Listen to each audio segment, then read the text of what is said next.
You're listening to episode 312 of The Secular Buddhist.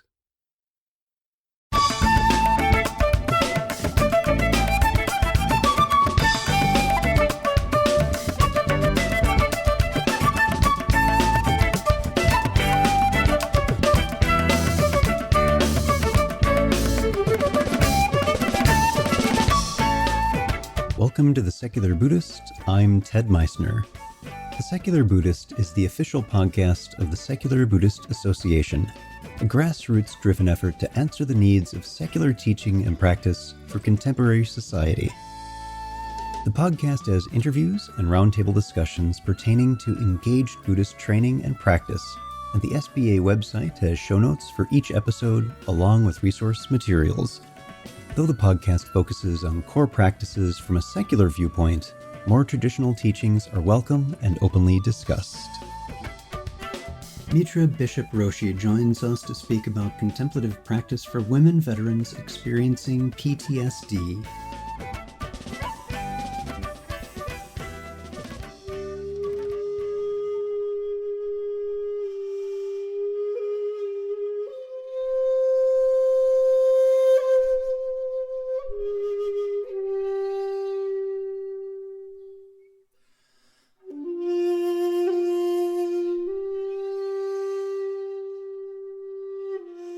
Mitra Bishop Roshi has practiced intensive meditation for 40 years and has taught various meditation practices for the past 20-plus years.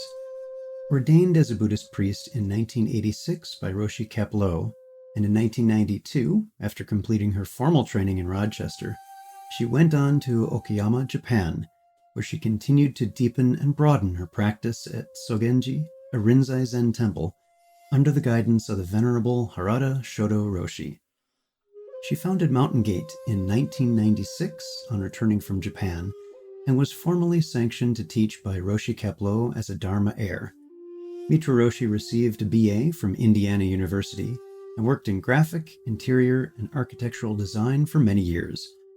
Since early childhood, she has felt a deep empathy with people in pain, and is very happy to be able to offer programs of healing through Mountain Gate. An avid hiker, she also understands the de-stressing power of movement. As a child during World War II, and with a grandson currently in the Navy, she also feels a deep connection with those serving in the military. So, sit back, relax, and have a nice herbal melodies tea.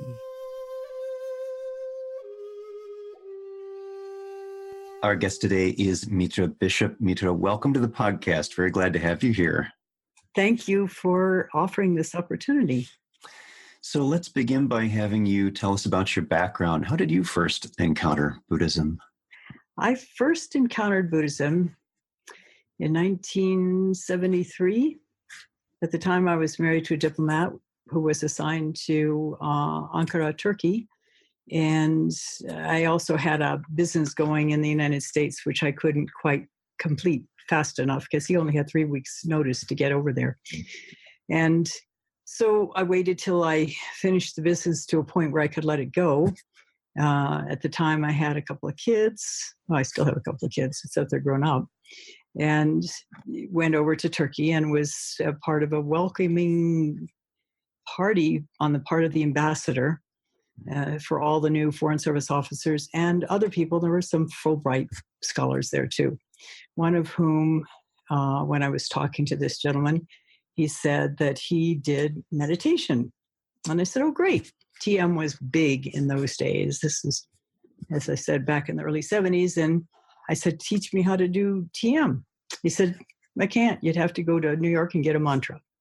But I can teach you how to do Zazen, Zen meditation. And I said, no, thanks. And however, 3 months later, I was on his doorstep asking him how to do Zazen, because in the intervening 3 months, everything I identified with, motherhood, being a good wife, being an excellent student. I was at the time finishing up an architecture degree, and all the rest of it just crashed in shards at my ankles. And it was an incredibly shocking and depressing and horrifying experience.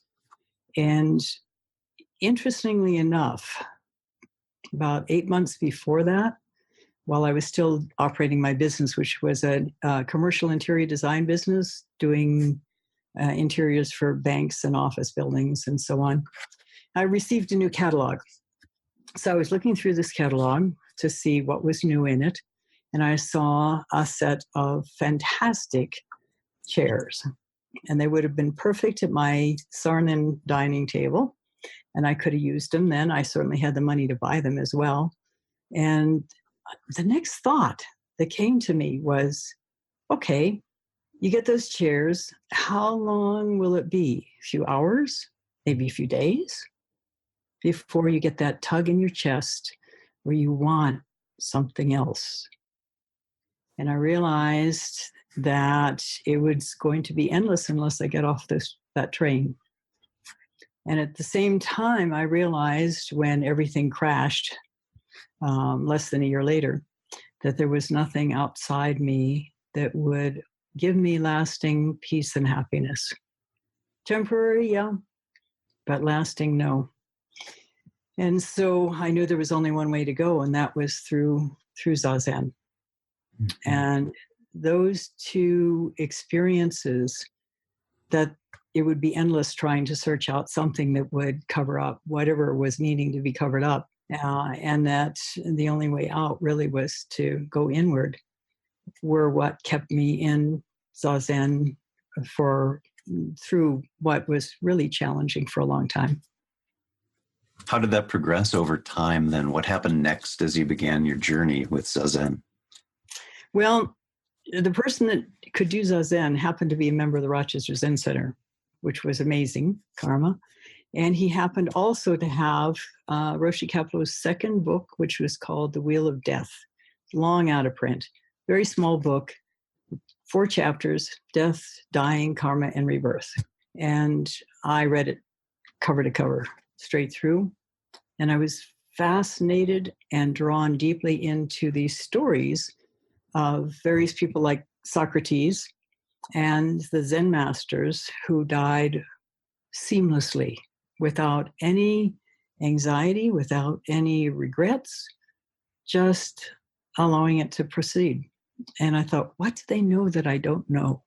And that motivated me deeply. Plus, then there was this connection to the Rochester Zen Center. So I tried sitting on my own there in Turkey. By this time, I had separated from my husband, which was also a source of enormous pain. And because there was no earthly reason in normal society's understanding of these things for this separation to happen and eventual divorce. And I was aghast that I had hurt a very fine human being, as well as my 2 kids, who were 10 and 12 at the time, in the process of trying to understand what on earth was going on with me. I know now that basically in Buddhist terms, the karma simply ended for that marriage. And there was no way I could force it to continue. But that's an aside. So eventually I realized I needed to go to a retreat at the Rochester Zen Center. And before that, something else had happened to me. I loved living in Turkey, so I stayed. And I would go back to the States for a couple months every year. And even though I was working in Turkey, it wasn't enough money to really support me. And I could go back to the States, borrow one of my parents' cars, because my father was retired by then, so they didn't need 2 cars. Stay in the Washington, D.C. area where we'd lived before, and just pick up with one of my old clients and work all I wanted to for a very nice sum of money, go back and live in Turkey. During one of these times, I was at a bookstore, and of course, remember, this is early 70s or mid 70s, and there were almost no books on Zen in those days. There was one, Zen Flesh, Zen Bones. There was Jan Polsky's Hakuin, and there were a couple others. That was about it, except for 3 Pillars of Zen. And so I picked up one of these books in a bookstore and started leafing through it, and something jiggled in my head. So I bought the book, took it back to where I was staying, and opened it at random, started reading a story, and suddenly everything shifted. It was a story that's wrongly attributed to Hakuin. It actually apparently did happen to his grandfather in Zen, Shido Bunan, where he was a monk, a celibate monk. And in those days, they were really celibate, in a small village in Japan. And a young woman in the village, unmarried, got pregnant. And her parents kept trying to get the name of the father out of her. Finally, she said, "Oh, it's that monk." So this is something beyond possibility of American comprehension, because the society in Japan is so much a group thing, and individuals are not really important, but the society is of great importance. As an example of that, when I was living at Sogenji in Okayama, Japan, training at Sogenji, Japan's very big into recycling. And they have clear trash bags, so they can see exactly what's in the trash bags. And Sogenji has a lot of foreigners training there. And some of us were less than careful about what we put in the trash. It didn't get sorted. And oh my goodness, there were a zillion categories to sort into back then. So we were just taking the trash out on trash day. And then one day, one of the neighbors came to us and said, "Look, if you don't start sorting your trash, they won't pick it up from anybody in the whole neighborhood." And so we started getting a little more careful about the trash. But anyway, that's just one tiny example. So this was a serious, very, very serious event. And when the baby was born, the grandparents marched it over to Shido Wanan and said, "Here, you caused us this intense embarrassment. You embarrassed the whole village. You did this awful thing to our daughter. Now, you take care of this child. It's yours." And his response is very difficult to really express in English. It's an extremely humble acknowledgement that things appear as they appear. Literally, it means, "Oh, is that so?" But that's, we have a lot of connotations around that in English. So that's all he said. And then after a year, the girl confessed who the father really was. And again, now the grandparents are coming incredibly embarrassed, hanging low their heads and asking for the baby back, which he carefully tended for the whole year. And again, that's all he has to say. "Oh, I see. It looks like this, doesn't it?" And at that moment in reading that, I was plunged into an experience of his mind state. And it was so amazingly free. It was incalculable. I sort of came to with tears streaming down my face. I don't know how long it had been like that. And then it shut up, like closing a book. And from then on, for a while, it would open, then it would close. It would open, then it would close. Open, then it would close. And I thought, what on earth has happened to me? And I called up the Rochester Zen Center, and they said, "Well, you can talk to Roshi if you come to a workshop." So I extended my stay and went and attended the workshop, and was terrified of capital Roshi.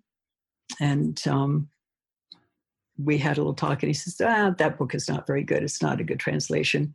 If you want to read about Hakuin, read Jan Polsky's Hakuin." So I dutifully bought the book. It was terribly boring at the time. I went back to Turkey in a big funk. But that something had stirred there.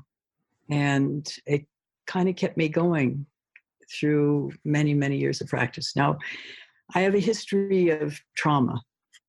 And my whole childhood was one of terror. It was not sexual trauma, but it was trauma. So when a person has had trauma and they're trying to do Zazen, sooner or later, that trauma will start leaking out. And anybody who's been traumatized tries very, very hard to keep a lid on that pain and suffering, that excruciating terror. And so it's a struggle for a while for people who are doing Zen practice if they have had that kind of history. And I strongly advise that if people do have any sense of that kind of history, and often it's not conscious, that they work with a therapist who is really versed in Zen practice or Theravadan Buddhist practice, and as well as being trained in working with trauma. And I've had this recommendation made to a number of my students, and they have seriously benefited from it. The therapists that I know who also do Zen practice all say that a combination of Zen and therapy, if one needs the therapy or could benefit from the therapy, it's synergistic. It works better than one or the other separately. And that's been my experience.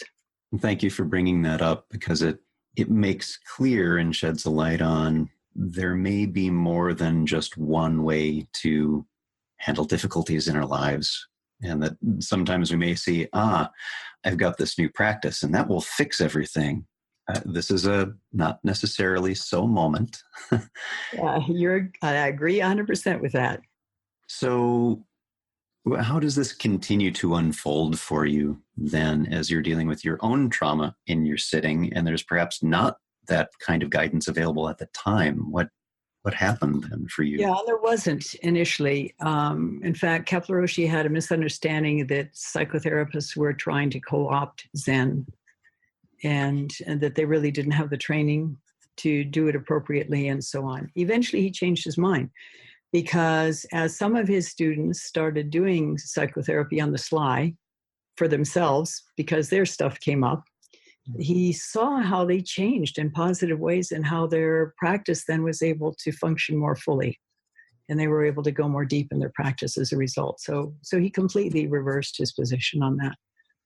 So basically, I continued struggling. After a year and a half of practice on my own, including one commute from Turkey to Rochester, New York to do a sesshin, I decided that I really didn't have the self-discipline to sit on my own. I needed to go somewhere where I would have to do it, and then I'd do it. And that somewhere, because there was, in those days, that was the only place I knew of. And there were only, I think, 4 different places in the United States where you could practice back then. But I had the connection with the Rochester Zen Center. So I moved from Turkey and the faith that somehow I'd be able to be accepted on what they call staff at the Rochester Zen Center. That's as a residential trainee. And after 8 months, it did happen. In the meantime, I just went to every sitting, absolutely every sitting. And then on staff, went to all the sessions it was possible to go to and continued on. But it was still, for a long time, extremely anxiety producing for me. And in fact, the morning session started. It was quite common for other people living at the center to go over a few blocks away to an herb garden behind one of the museums and just hang out in the herb garden for a while and just have a little nature in the middle of Rochester, New York. But I wouldn't even go into the backyard, which was fenced, by the way, because I was afraid that if I went outdoors, I would flee. And so I didn't dare. I was caught between the terror of fleeing and the terror of staying. But I kept on going. And eventually the terror began to dissipate between Zazen and therapy. And I did therapy for a while, and then I didn't, and then I did it again, and then didn't. This is not, well, I should back up a minute, because when people do therapy, they will often get to a place that's sticky or difficult, and the temptation then is to flee. I didn't do that. I only left therapy when the therapist I was working with said, I don't see a point in us continuing at the moment. Something else comes up, get in touch with me again.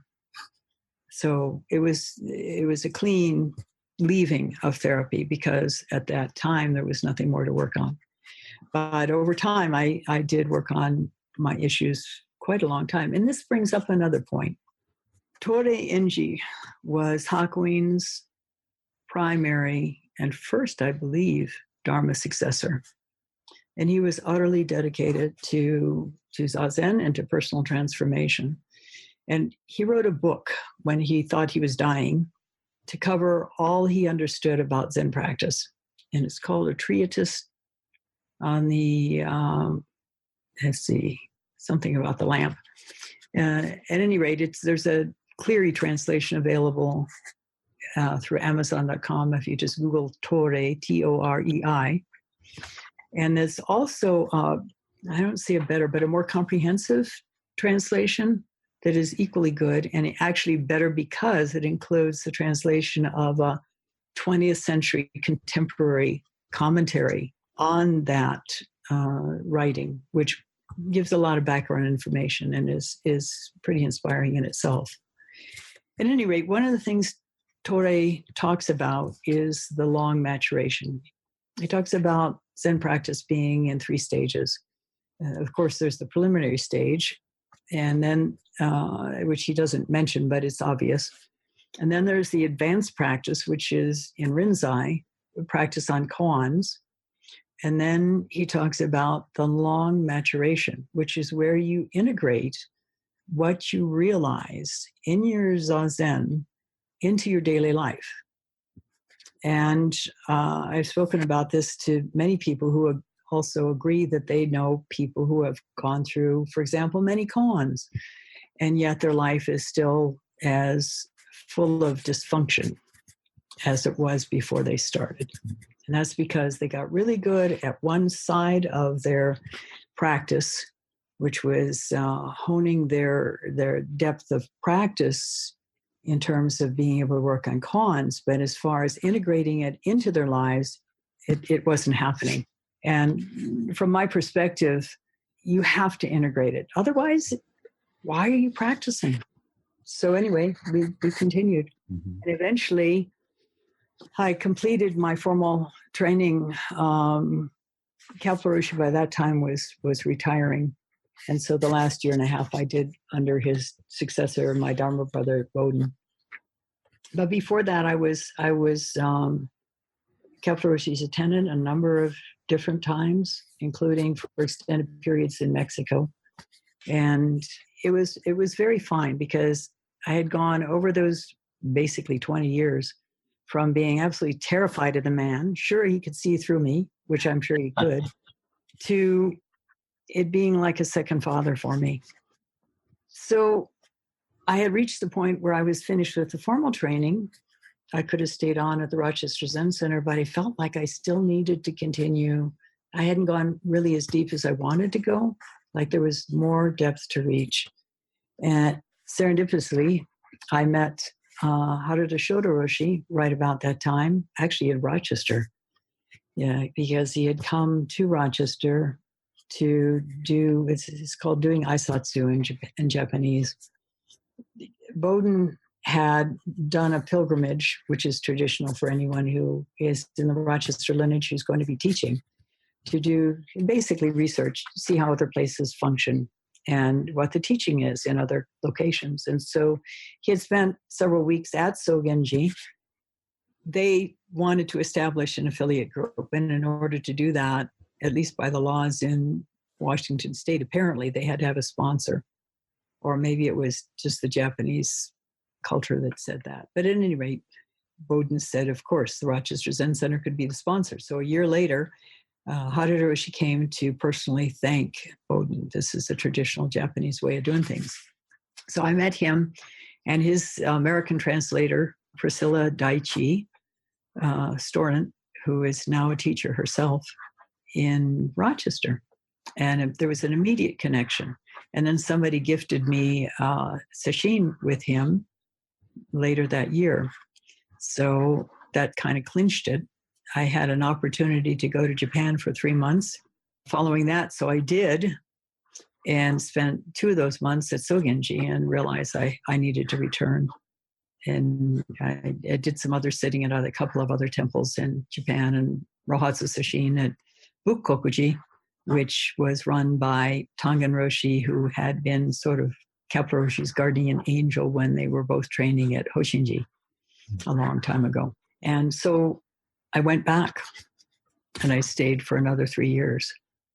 And then by this time, Kapla Roshi was getting pretty debilitated by his Parkinson's. And he kept writing me letters and saying, you need to come back. You need to come back. You needed to come back. And he had told me before I left that once I returned, he would sanction me to teach. And I knew that's kind of what he wanted to do. And I also knew that I still needed to continue training. And I also knew that it would be appropriate to go back. So I went back and got authorized to teach and went out to New Mexico, where I knew I was going to set up shop, and proceeded to consider whether I should just rent a space in Santa Fe and start holding sittings there, or my heart was really drawn up into the mountains on what's called the high road, and somehow be there, because I'd been there in this particular valley years before when I had lived in Santa Fe. So finally decided to set up here in Ojosarco. But I did continue my practice. I continued going every year to Sesshin back in Japan until I think it's about 4 years ago now. I quit going to Japan because I simply can't afford it, either time-wise or financially. But I still go to the Sesshin that Harada Roshi leads in the United States. And as far as I'm concerned, as Dogen said, there's no end to practice. Thank you very much for sharing that and laying this foundation of your own experience in dealing with trauma and Zen, and how that led to one of the things we want to talk about today, this particular work with women veterans that you're doing. I'm wondering if you'd tell us how this program idea first came up. What were some of the factors that led to that? Okay, I obviously, or maybe not so obviously, having experienced trauma myself, I've always had a sensitivity and a yearning to do what I can to help other people who are in similar condition. And one of my students was twice Iraq vet who was traumatized. He had PTSD. And between the two of us, we decided to set up a program for male veterans with PTSD, and he would run it. And then he ended up going back to Iraq and died. So that was the end of that. And I decided that it made sense not to abandon the program, but that one had actually never gotten off the ground, because oddly enough, the only available dates for the first retreat that we were going to do happened to coincide with the anniversary of a firefight in Iraq, in which within the first 5 minutes, this guy had lost 2 of his people. And the other people that were going to come to the retreat were people he knew who knew about the firefight or else had been in it. They couldn't even come out their front doors.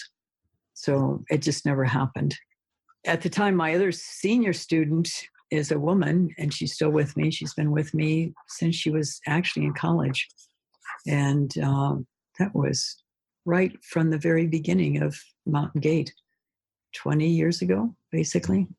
So I thought, let's just start a program for women. Women veterans are at the bottom of the barrel. It's hard enough to get treatment for male veterans with PTSD. It's even harder for women. I heard a heartbreaking story several years ago from a woman veteran who had been raped in the military, and this is unbelievably common, and it just devastated her, and she tried to commit suicide. So she was put in a military mental institution.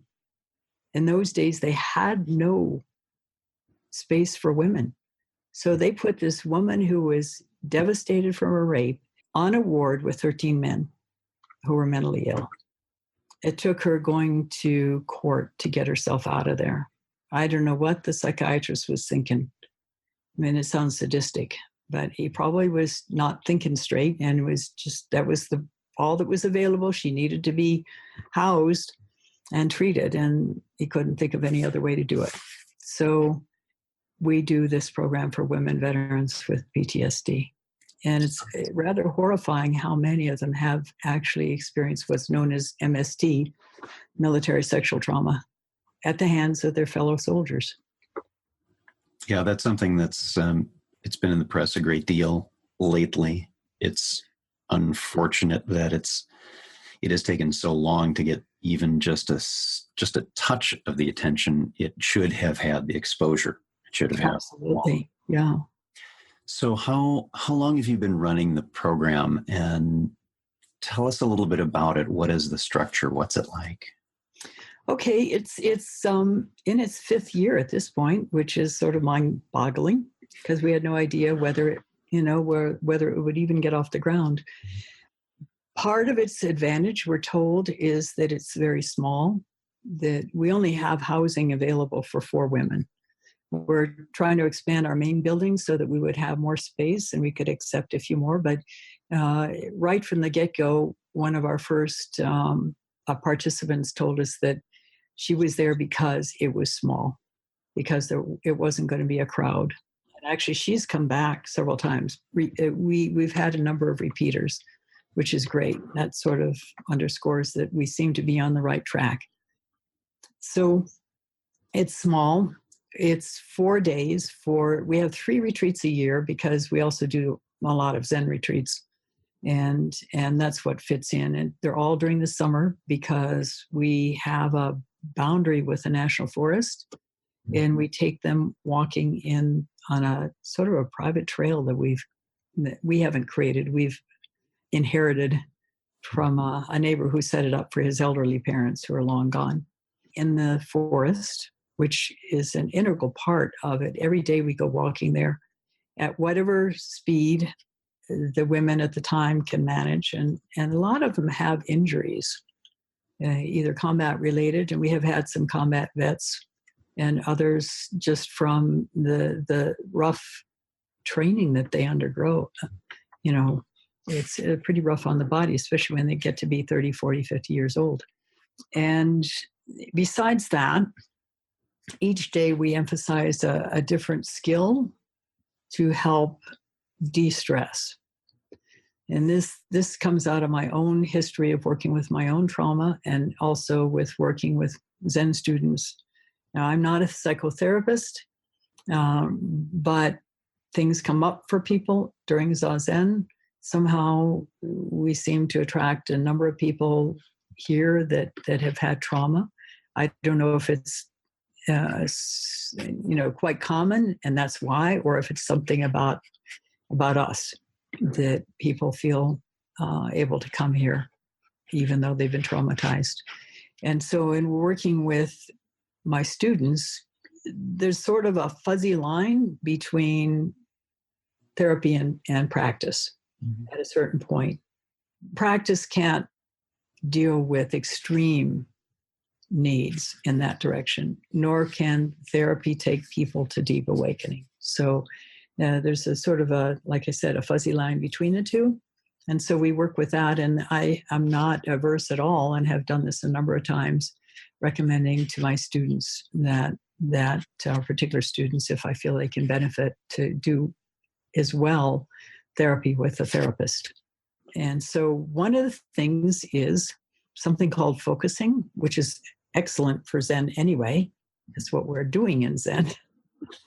But back in the early 80s, late 70s, early 80s, there was a grad student at the time named Eugene Gendlin, who with his mentor established a program to determine why, or see if they could determine why certain people undergoing therapy made progress immediately, and others could be in therapy for 10, 15 years and never move an inch. They gained a great understanding of why they were caught, perhaps, but they weren't able to free themselves.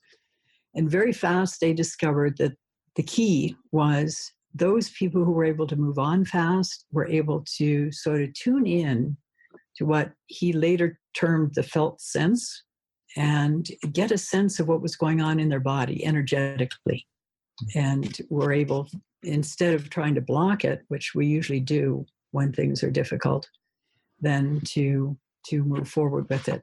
And so we teach the women how to access the felt sense through journaling and through art and through poetry. Those are 3 days worth.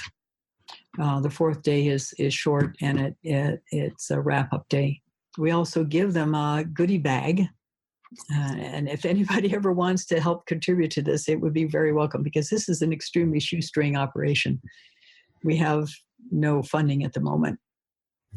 We give them a copy of the book Focusing, which is a pretty inexpensive little book these days. It's been out for so long.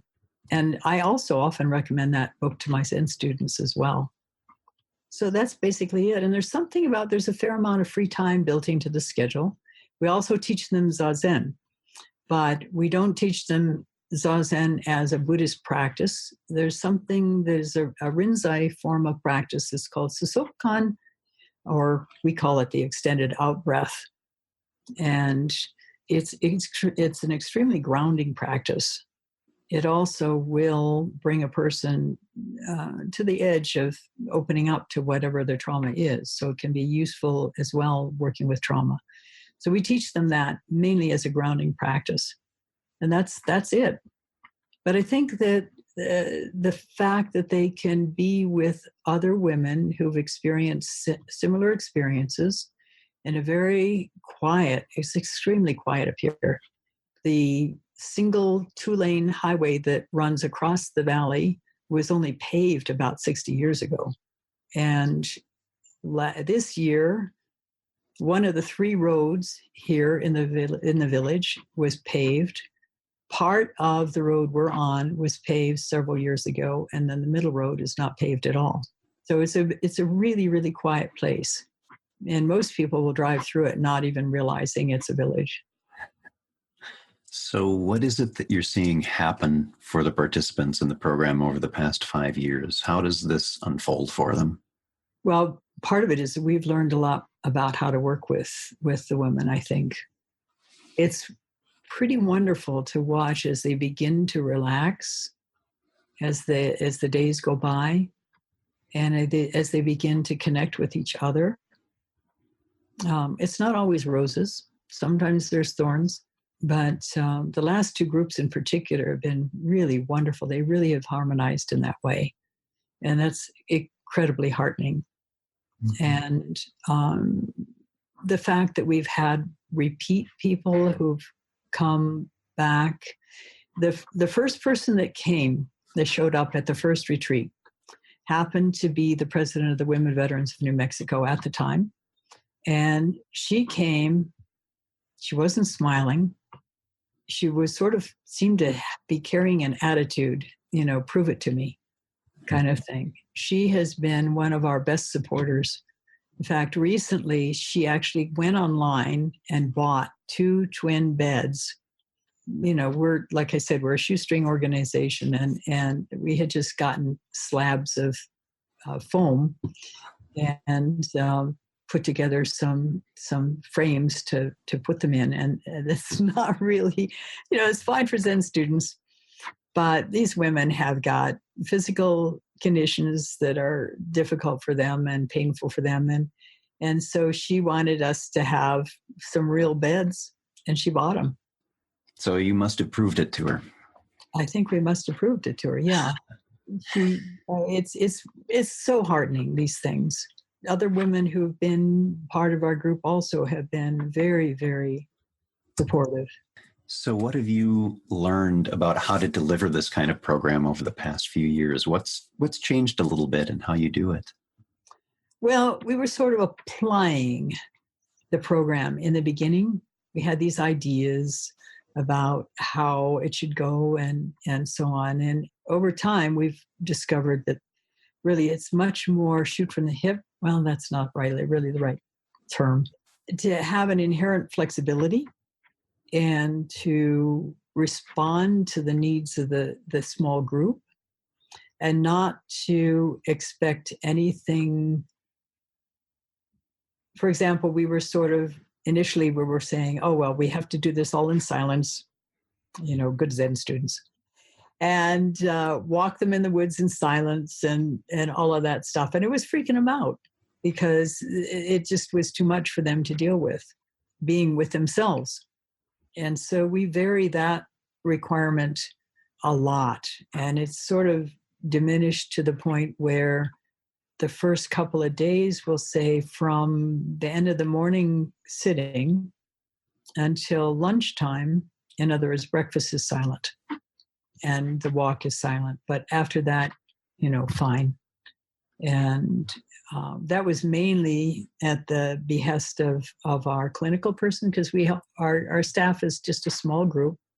Myself, my senior student, who has actually also had some significant experience with trauma herself, and happens also to be a nurse, and now working on her doctorate to become a nurse practitioner in psychiatry. She'll be terrific. And then we have a clinical person who actually happens to be both a veteran, a woman veteran, and a therapist, and married to a veteran with PTSD, and one of her sons also was in the Army. So she's quite immersed in the military culture and knows a lot about therapy and about working with people with trauma. But again, we don't officially do any therapy. We're just there to provide these women with space, some tools that they can use to help themselves de-stress and go from there. So what recommendations might you make to others contemplating starting this kind of offering?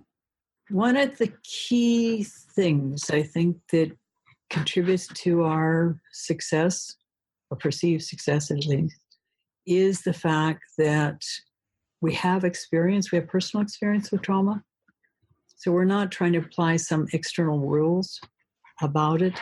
And I think that's been really key, because when we do open up and say, well, this is how I worked with this because I was terrified, blah, blah, blah, blah, blah, in some cases getting more explicit about it, the women warm up to us and realizing that we're not just somebody trying to do good and help them, but we've been there, we're walking the talk that we're asking them to consider. So I think that's vital. I don't think a person should try to start one of these retreats or one of these programs without having at least one person on staff who has experienced trauma in their life and has worked through it. Is there anything else you want to share with the listeners about this particular work and maybe how it's influenced your life in some ways? I find it's quite challenging because let's just say these ladies are not Zen students. And it is deeply fulfilling. It's deeply fulfilling. And it between this and the Zen work that I do with students, I feel like this is why I was born in this life. So, and the fact that we can do the Regaining Balance retreats for women veterans is a big part of it. A big part of it. To be able to reach out and do something that makes the world a better place in a place where there's a great need is pretty tremendous. And it's so heartening to see that it does seem to work. Well, for folks who are listening, if you'd like to find out more, I'll have a couple of links on the episode page to regainingbalance.org as well as zenmonjizen.org.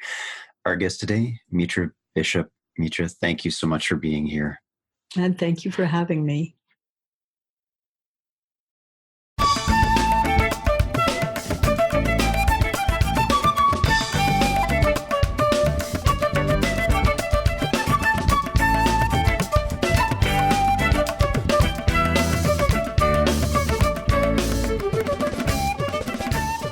Thanks for listening. If you'd like to hear more about something you've heard in today's podcast, please come visit the SBA website at secularbuddhism.org, and you'll find an entire webpage devoted to this and every episode. Discussion about this episode can be found on the episode page itself, along with show notes. Sound editing, mixing, and mastering provided by the generosity of Anthony Dominello of StructureFromSound.com. The music for The Secular Buddhist is used by permission from John Kaizen Neptune's CD, Steps in Time. Additional music is provided courtesy of Monty Levinson of Taihei Shakuhachi and Rodrigo Rodriguez. Their websites are linked on the SBA site on the About Podcast Music page. Until next time, remember, every moment you have a choice. Make it the best you can. See you next time on The Secular Buddhist.